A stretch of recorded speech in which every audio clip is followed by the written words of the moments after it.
Juda ko'pchilik aytadi, Satoru Gojo Jujutsu Kaisen olamidagi eng kuchli qahramon. Ba'zi birlar aytadi, yo'q, bu Ryomen Sukuna. Lekin bu savolga aniq javob yo'q. Chunki bu ikkala personaj ham, bu ikkala qahramon ham bir-biridan kuchli. Ikkalasi ham juda ham kuchli qahramon. Lekin bugungi videomizda biz boshqa gigant haqida gaplashamiz. U shunday bir qahramonki, uning potensialini hatto Gojonikidan ham ko'p ko'rishadi.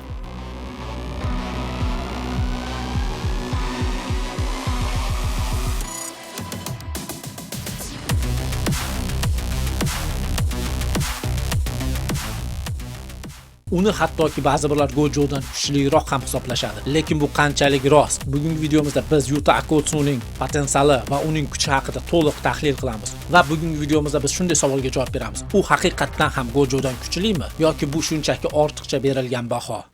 Yuta Akutsu maxsus darajadagi jodugar. Eng xavfli kuch egalaridan biri. U oddiy bola emas, u cheksiz potensial egasi. Maktab o'quvchilari o'rtasida uni potensialiga faqat Megumi Fushigura'ning potensiali to'g'ri keladi. Faqat Megumi Fushigura'dan farqli ravishda Yuta Akutsu o'z potensialini butunlay qo'lga olgan va 100% ishlata oladi o'z kuchini.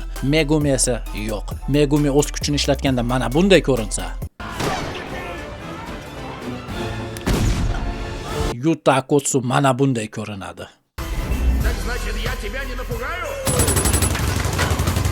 Французский фараон напугает кого угодно!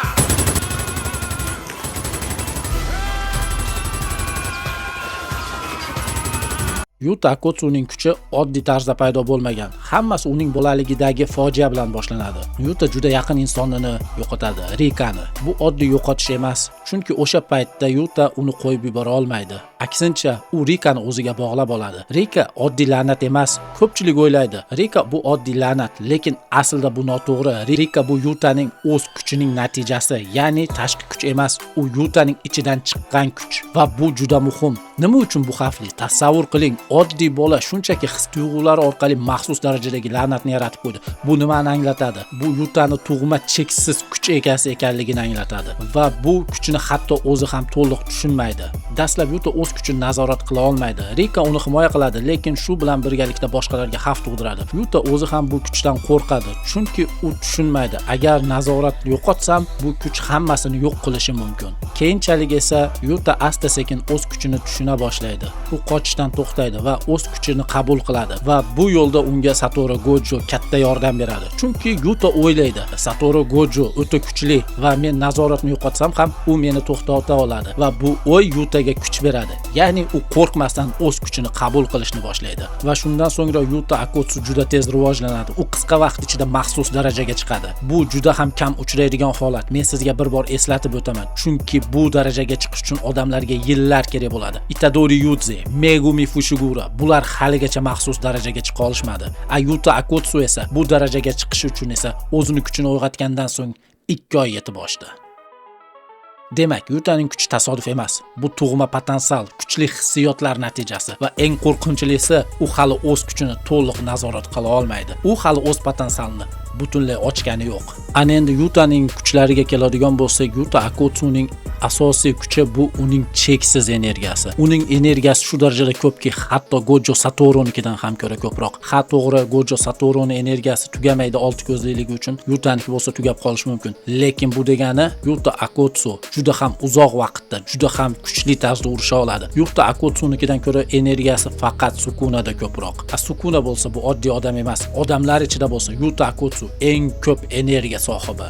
Yutaning ikkinchi kuchi bu Rika. Siz tasavvur qila olmaysiz Rika naqadar kuchli. Rika bu oddiy yordamchi emas. U jangda alohida kuch sifatida ishlaydi. U hujum qiladi, himoya qiladi va Yutani qo'llab-quvvatlaydi. Bu esa Yutani 2 kishilik jangchiga aylantiradi. Bu borada Rikadan ko'ra kuchliroq la'nat faqat Maharaga.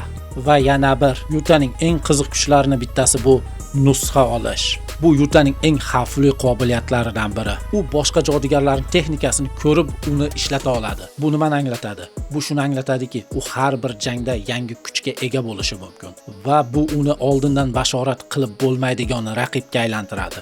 Va Yutani yana bir kuchi bor. Ko'pchilik mensimaydi, ko'pchilik unga e'tibor bermaydi, lekin Yutani haqiqiy kuchi bu. Yuta jang davomida juda tez o'rganadi. U raqibining kuchini tushunib, unga qarshi strategiyalar tuza boshlaydi. Bu esa tajribali jangchiga xos bo'lgan xususiyat.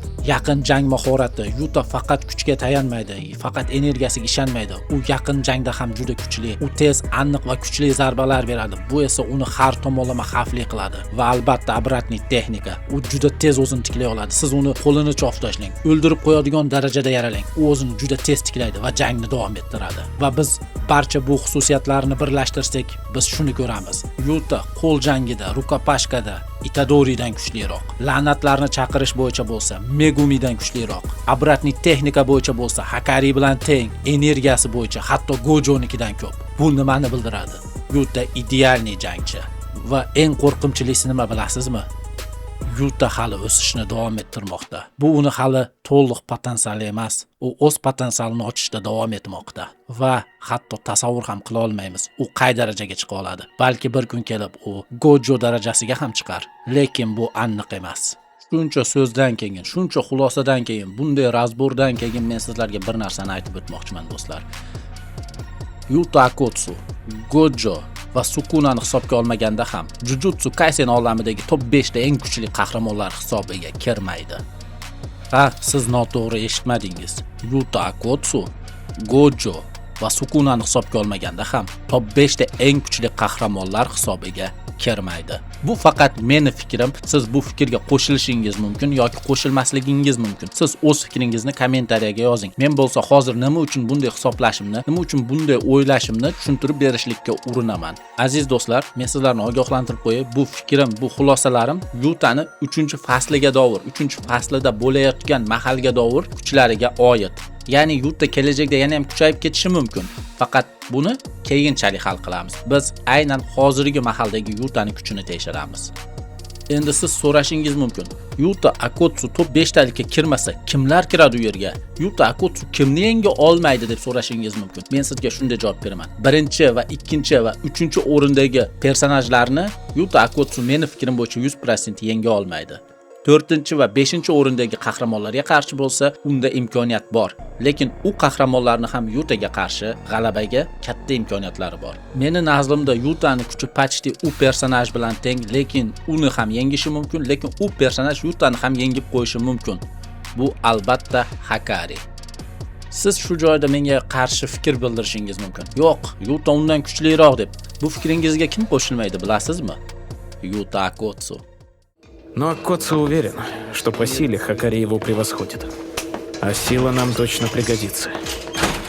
Men o'ylaymanki, bundan so'ng ortiqcha shart emas, lekin to'g'risini aytaman, men o'zim ham o'ylaymanki, Yuta ham Hakarini yutib qo'yishi mumkin. Shuning uchun bu yerda ikkala qahramonning kuchi teng. Men o'ylashim bo'yicha ular 50-50. Agar omadi kelsa biri, omadi kelmasa ikkinchisi ham yutib qo'yishi mumkin. Bular xuddi Sukuna va Gojoni singari personajlar. Ikkalasi ham juda kuchli, ikkalasi ham ikki xil tarzda jang qiladi va qandaydir kichkina holatlar ularni kimnidir g'alabasini hal qilib qo'yishi mumkin. Shuning uchun bu yerda men 100% Hakari yutadi deb aytmagan bo'lardim. Lekin Yuta o'zi aytayapti, shuning uchun men Yutaga ishongan bo'lasdim. Agar siz bu ikkala qahramonni bir-biriga kuchini solishtirib, ikkalasi urushsa qanday holatlar bo'lishi mumkin va qaysi biri qanday holatda yutishi mumkin, qaysi biri qanday holatda yutkazishi mumkin, shunga o'xshagan videoni, shunga o'xshagan razborni xohlasangiz, aziz do'stlar, kommentariyaga yozing. Men albatta ikkalasini kuchini ham, ikkalasini urush uslubini razbor qilib va nima uchun qaysi biri yutishi mumkin, shunga o'xshagan teoriyalar qilib savollaringizga javob berishlikka urinaman. Va 4-o'rindagi Yutani yutish imkoniyatiga ega bo'lgan qahramonga keladigan bo'lsak, bu Todzi Fushigura. Ha, hazillashdim aziz do'stlar. Todzi Fushigurani Yutaga qarshi 1% ham imkoniyati yo'q. Men bilmadim nimaga bizda Todzi Fushigurani kuchiga katta baho berib yuborishadi. O'zi asli o'ylab qarasangiz, Todzi Fushigurani har qanday jodugar territoriyasini ocha olsa, yuta oladi. Faqat territoriyani yaxshiroq kontrol qila olishi kerak. Juda ko'pchilik bizda o'ylaydi ekan, Nebesniy Proklatiya territoriyadan zashita beradi, ya'ni 100% Papadaniyani o'chirib qo'yadi deb. Yo'q aziz do'stlar, bu bunday ishlaydi. Bilamizki, Nebesniy Proklatiya yana bir qahramonda bor. Bu qahramonimizning nomi Makki va biz bilamizki, Makki territoriyaga tushganda Makkiga ham o'sha 100% Papadaniya ishlay boshlaydi. Зон пленительной скатки. Шикигами? Это эффект попадания? Я и не заметила их. Нет, до удара их не существует. Слабо. Ты... Nima uchun Dagon Todze Fushiguraga 100% попадание qila olmay qoldi, 100% tega olmadi hujumlari bilan deb. Chunki aziz do'stlar, u yerda Dagonning territoriyasi hali to'liq ochilmagan edi, ya'ni to'liq kuchaytirilmagan. Dagon endi birinchi marta o'zining territoriyasini ochib ko'rdi va u yerda eng muhim ishni qilgan bu Megumi Fushigura. U Dagonning territoriyasini to'liq yopish imkoniyatini bermadi. U yerda o'zining territoriyasi bilan Dagon bilan kurashishni boshladi. Shuni evaziga Dagonning territoriyasidagi 100%lik tegish qobiliyati ishlamadi. Гарантированный эффект попадания исчез. Тот парень раскрыл свою территорию. И сейчас наши территории сражаются за главенство. Чтобы вернуть эффект попадания, сначала мне придется разрушить его территорию. Да запросто! Ya'ni Dagonning hujumlari 100% tegmay qo'ydi. Shuni evaziga Todze Fushigura juda oson Dagonni yutib qo'ydi. U yerda prosta tezlik va kuch bo'yicha ham o'ta katta farq bor edi. U la'nat va Todzeni oldida. Lekin o'zi aslida anchagina kuchli raqib. Misol uchun o'sha Mahito ham o'zining territoriyasi yordamida bemalol Todze Fushigurani yuta oladi. Chunki yana bir bor qaytaraman. Nebesniy proklятие sizga 100% tegish imkoniyatidan himoya bermaydi. Shuning uchun har qanday personaj agar to'liq o'zini territoriyasini ocha olsa, Todzega qarshi juda katta shansga ega bo'ladi. Unda 4-o'rinda kim Yutaga qarshi yaxshigina imkoniyatga ega, kim Yutani yenga oladi deb so'rashingiz mumkin. Aziz do'stlar, bu Todze Fushiguraning kuchaytirilgan varianti bu Hajime Kashima. Bu personaj xuddi Todzeni singari tez, juda kuchli urishadi va Todzedan farqli ravishda uni energiyasi ham bor va o'zini jodu kuchlari ham bor. Xuddi Todzeni tezligi va kuchiga ega va undan tashqari jodu energiyasi Yutaniki bilan pashti teng, daji ko'proq bo'lishi ham mumkin. Bu videoni olayotgan mahalimizda Hajime Kashima hali animeda to'liq sifatda o'zining kuchini ko'rsatmadi, lekin shunga qaramasdan men hozir ozgina bu personaj haqida ham, bu qahramon haqida ham ma'lumot berib o'tib ketmoqchiman, chunki siz hozir bu so'zlarimdan keyin kim ekan deb qiziqish uyg'onishi mumkin va u haqida kichkina bo'lsa-da ma'lumotga ega bo'lishingiz kerak, chunki hali animeda u o'zini ko'rsatadi. Hajime Kashima bu oddiy jangchi emas, u o'z davrining eng kuchli jangchilaridan biri. U o'z davrida shunday yashagan, faqat jang uchun. O'z davridagi eng kuchli jangchilarni qidirgan, urushgan, yutgan. Tirikligini hisobga olsak, u hali bironta jangda yutkazmagan. Chunki u hech qachon jangdan chekinmagan. Shu kunga davr u janglarda faqat g'alaba qozongan. U o'z davrida o'ziga mos raqib topa olmaganidan, hamma o'ziga mos raqiblarni o'ldirgan, yutganligidan u Kenzaku bilan bitim tuzadi. Kenzaku unga eng kuchli jangchini topib kelib berishga va'da beradi. Ya'ni u Sukuna bilan jang qilish imkoniyatini beraman deydi senga. Sukuna o'sha mahalda ham juda mashhur edi. Shuning uchun Kashima bunga rozilik bildiradi va shuning uchun u hozirgi kunda migratsiya o'yinida qatnashmoqda. Kashima Yutaga juda ham o'xshab ketadi. Xuddi Yutani singari o'ta kuchli energiyasi bor, o'ta ko'p energiyasi bor va o'z davrining, bunday aytganda, Yutasi, ya'ni o'z davrida unaqa ko'p energiya egasi bo'lmagan. Kashima bo'lsa o'z davrining geniysi, dahosi hisoblangan. Xuddi Yuta hozirgi kunda dahosi hisoblangandek. Faqat Kashimaning Yutadan farqi shundaki, Kashima faqat jang uchun yashaydi. Kashima hech qanday strategiya, taktika qilib o'tirmaydi. U shunchaki instinkt orqali jang qiladi. Shuni evaziga Kashima Yutaga nisbatan qonxo'rroq va ko'proq tajribaga ega bo'lgan jangchi. Shuni evaziga Kashima Yutani ham yutishi mumkin. Men bo'lsa yutishiga ishonaman. Lekin shu joyda aziz do'stlar, men sizlarga aytib o'tib ketishim kerak. Bu ikkala qahramonga qarshi Yutaning ham yaxshigina imkoniyati bor. Yuta ham yaxshigina jang qilsa, yutish imkoniyatiga ega bo'ladi. Bu uchala qahramonning o'rtasida, Yuta, Hakari, Kashimaning o'rtasida kuch farqi unchalik ham ko'p emas. Har biri bir-birini yenga oladigan qahramonlar, har biri bir-birini yenga oladigan jodugarlar.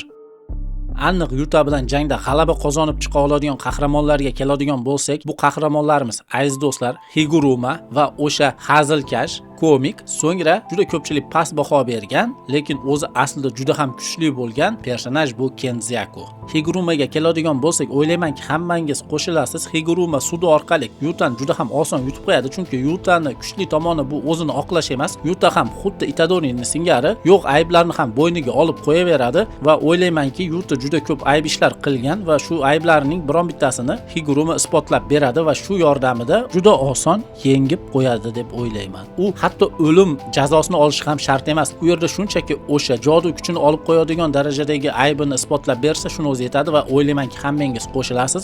Yuta jodu kuchisiz Higurumaga raqib emas. Higuruma Yuta uchun juda ham noqulay raqib. Shuning uchun Higurumaga qarshi jangga chiqish Yuta uchun o'z joniga qasd qilish bilan teng deb hisoblayman.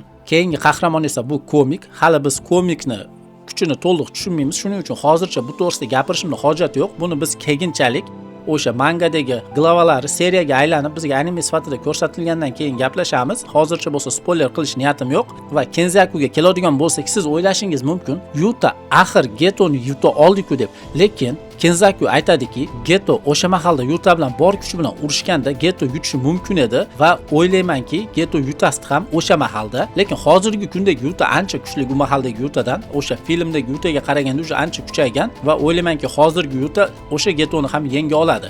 Lekin Kenzakuni emas. Kenzaku bu Yutani 10 ga ko'paytirilgan varianti. Ya'ni Yutada nima bor?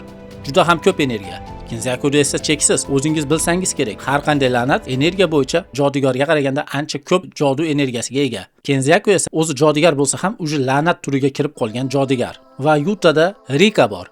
Kenzakuda bo'lsa Rikaga o'xshagan la'natlardan o'nlab, yuzlab bor. Hatto u Mahitoni ham o'zini la'natiga aylantirib oladi. Shu tomonlama ham o'ylaymanki, Kenzaku Yutaga nisbatan ancha kuchli bo'lib chiqadi. Va Yutani jang qilish uslubi.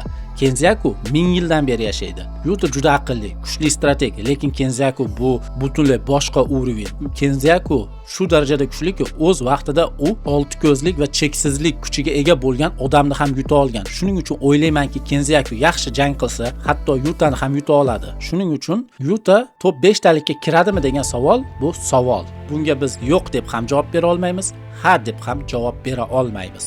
Lekin aziz do'stlar, siz shu narsani unutmang.